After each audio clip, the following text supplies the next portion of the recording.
What can be behind your bad temper?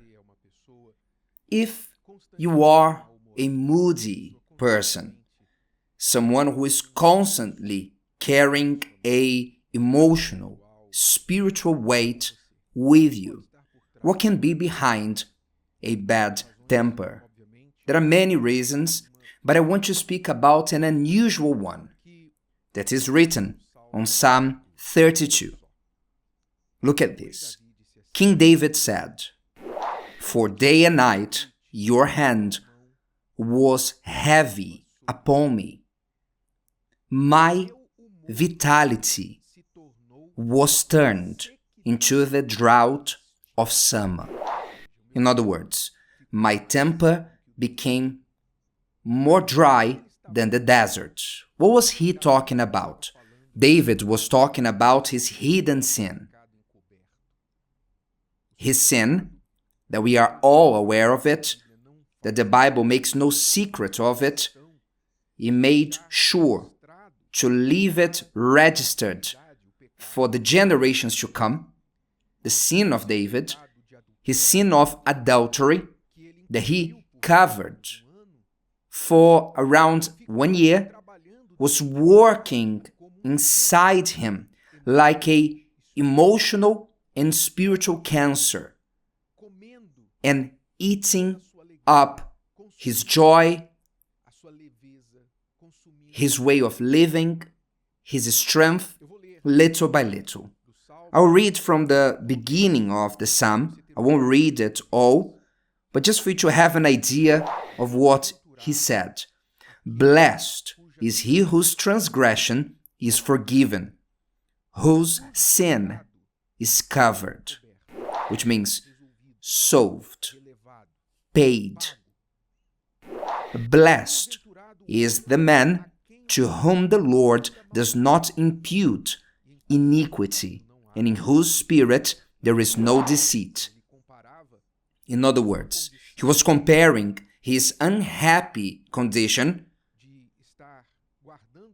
of covering his sin to a person who didn't have this guilt and was forgiven by God, and God didn't impute any sin, any iniquity. Then he concludes by saying, "When I kept silent, my bones grew old, through my groaning all the day long." So as long as he covered his sin, his bones grew old. Do you know people that they seem to be older than their actual age? He was saying that he grew old in that year.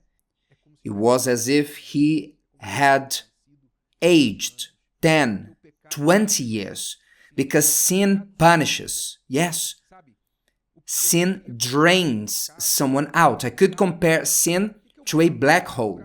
What is a black hole? To explain in a simple way, is like a force, a space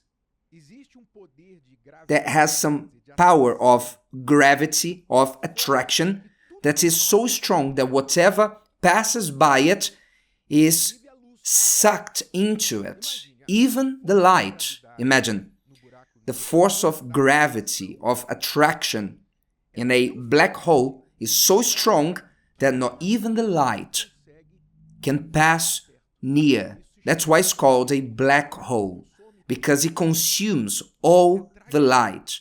It attracts everything.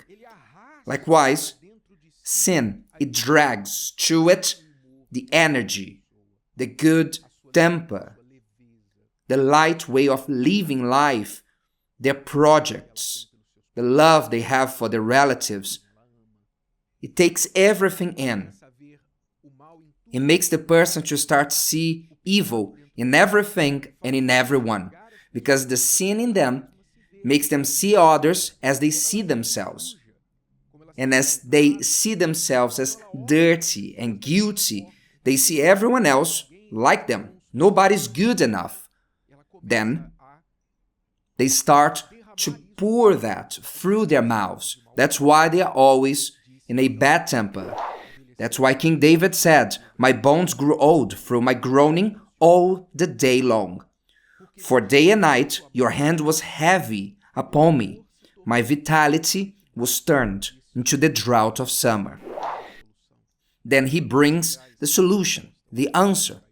What should we do about it?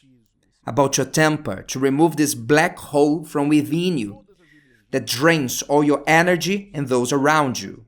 What should we do? He answers by saying what he did. "I acknowledged my sin to you, and my iniquity I have not hidden. I said, I will confess my transgressions to the Lord, and you forgave the iniquity of my sin. For this, because everyone who is godly shall pray to you." Godly means the one who chooses to separate themselves from sin. "Shall pray to you in a time when you may be found." There will come a time that it is too late. If you don't make the most of your time today, that's what will happen. "Surely, in a flood of great waters, they shall not come near him." Later you can meditate on the whole Psalm, Psalm 32, and especially you, who are hiding, covering sins, things you've done. And who doesn't? Who can say, "I've never sinned"? You are holding with you sins that were not confessed. You are feeling accused. Satan himself is accusing you, and you should understand something about the devil. The word devil, Satan, means accuser. Also adversary, but one who accuses. So what is the devil's strategy? The devil incites the person to sin. He presents the sin in a seductive way, as he did to Eve. Look at that fruit in the tree in the midst of the garden. So he promotes the sin in a nice way, and when the person doesn't rebuke it or resist it, they fall in sin. And when they do it, Satan changes his strategy. Now, he doesn't speak good about sin. He changes his strategy. He points his finger to the person and says, "Do you see how you are a sinner? You have a bad character. You betrayed, you lied, you deceived, you are this, you are that." He starts to say, God will never forgive you. People will never forgive you. Look at people looking at you and speaking about you. Run away from here because you won't be able to endure the shame. Put an end to your life, to your misery. He puts his finger in your conscience and he blames you for your sins. And it was what David went through for 1 year, around 1 year, holding that sin, trying to cover up his sin. And every time he would try to hide it, he will commit a more serious sin than the previous one. So what was the solution? It was so simple. It was so close to him. And it is so close to you. The solution was, I acknowledged my sin to you, and my iniquity I have not hidden. So when he confessed his sin to God, and later he had to confess the sin publicly, everybody learned about it, to the prophets, everyone, even you and I. Many years after, here I am talking about his sin, what he tried to hide with all his strength. The whole world learned about it, and they still know it, and they remain knowing it, to help those who haven't fallen or those who are fallen. So when he acknowledged to God and those who he should, the weight left him. Naturally, he had to face the consequences of sin, because sin doesn't come without consequences.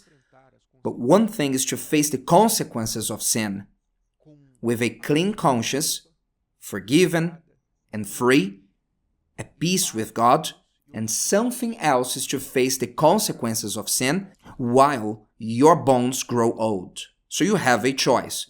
God gives you a way out. Did you make a mistake?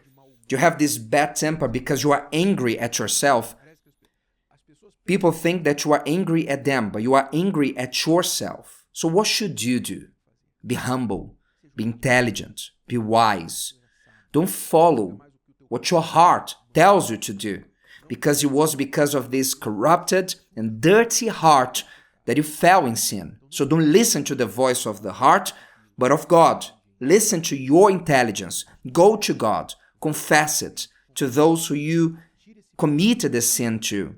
And immediately you will not only receive the forgiveness, but also the peace. And with this peace, your body will be healed, your temper will change, joy will return to your body, though others may judge you, because people throw stones.